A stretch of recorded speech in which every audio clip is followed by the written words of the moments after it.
Hello viewers, আসসালামু আলাইকুম। Urmi kitchen with ব্লগে আপনাদেরকে স্বাগতম।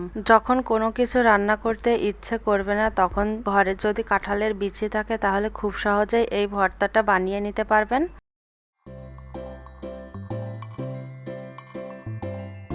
ভর্তা প্রিয় মানুষদের জন্য এটা খুব সহজে বানিয়ে নিতে পারবেন। আর এই রকম ভর্তা যদি বানিয়ে কাউকে দেন গরম গরম ধোয়া ওঠা ভাতের সাথে, তাহলে নিমিষেই এক থালা ভাত শেষ হয়ে যাবে। আমি এখানে ভর্তা বানানোর জন্য কাঁঠালের বিচি নিয়েছি, খুব বেশি ছিল না, এগুলোই ছিল ঘরে। বটি কিংবা ছুরির সাহায্যে কাঁঠালের বিচিগুলো প্রথমে উপরের খোসাটা ছাড়িয়ে নিতে হবে। খোসাগুলো ছাড়িয়ে নিলাম, এখন এটা পানিতে দিয়ে দেব। যারা ভর্তা খেতে পছন্দ করেন তারা অবশ্যই এই ভর্তাটিকে ভর্তার তালিকায় একে রাখবেন, কারণ এটা খুব সহজেই বানিয়ে নেওয়া যায় এবং বেশি টেস্টি হয়। যতগুলো কাঁঠালের বিচি নিয়েছি এগুলো ভর্তা বানানোর পর অনেকটা হয়ে যাবে, 3-4 জনের খাওয়া হয়ে যাবে। ভালোভাবে ধুয়ে নিলাম, তারপর এখন সিদ্ধ করব। তার জন্য দিয়ে দিচ্ছি কড়াইয়ে পানি।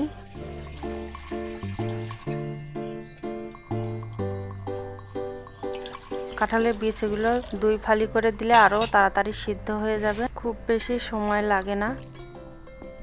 আমি এখানে আস্ত করেই দিয়েছি। এখন সবগুলো কাঁঠালের বিচি আমি পানিতে দিয়ে দেব এবং যতক্ষণ না সিদ্ধ হয়ে আসে ততক্ষণ জাল করব।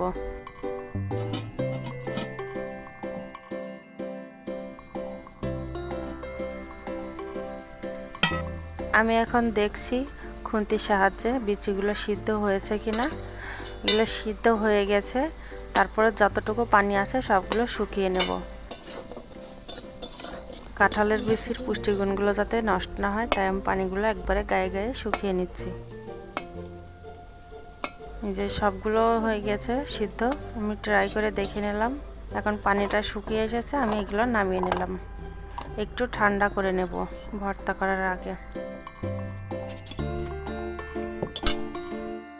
ওদিকে বিচিগুলো ঠান্ডা হতে দিলাম, আর এখানে আমি মশলাগুলো ভেজে নেব। তার জন্য কড়াইয়ে দিয়ে দিলাম তেল। আমি এখানে পেঁয়াজ কুচি, রসুন কুচি আর মরিচ নিয়েছি। প্রথমে পেঁয়াজ কুচিগুলো দিয়ে দিলাম, কারণ পেঁয়াজ ভাজতে একটু সময় লাগে, তাই পেঁয়াজটা একটু নেড়ে নেব।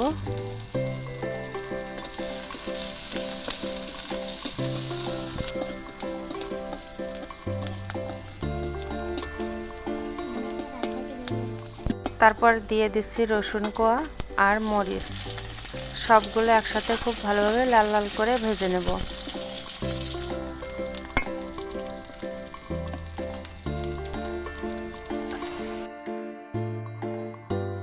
লাল লাল করে ভেজে নেওয়া হয়ে গেছে, এখন নামিয়ে নেওয়ার পালা। আমি এটা নামিয়ে নিচ্ছি।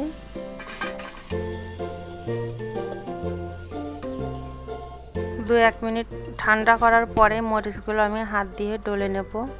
ভর্তা যদি হাত দিয়ে না বানায় তাহলে কিন্তু ভর্তার আসল স্বাদ আসে না, তার জন্য এখানে আমি হাত দিয়ে সব মশলাগুলো একসাথে গুঁড়ো করে নিলাম।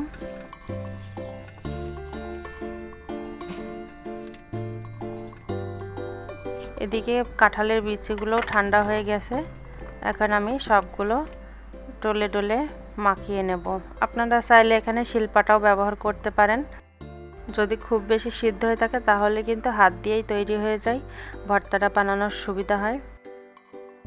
এই যে তৈরি হয়ে গেল কাঁঠাল বিচির মজাদার ভর্তা। আমার রেসিপিগুলো যদি আপনাদের ভালো লেগে থাকে তাহলে অবশ্যই চ্যানেলটিকে সাবস্ক্রাইব করে রাখবেন, আর কেমন লেগেছে অবশ্যই কমেন্টে জানাবেন। ভিডিওটি দেখার জন্য অসংখ্য ধন্যবাদ আপনাদের।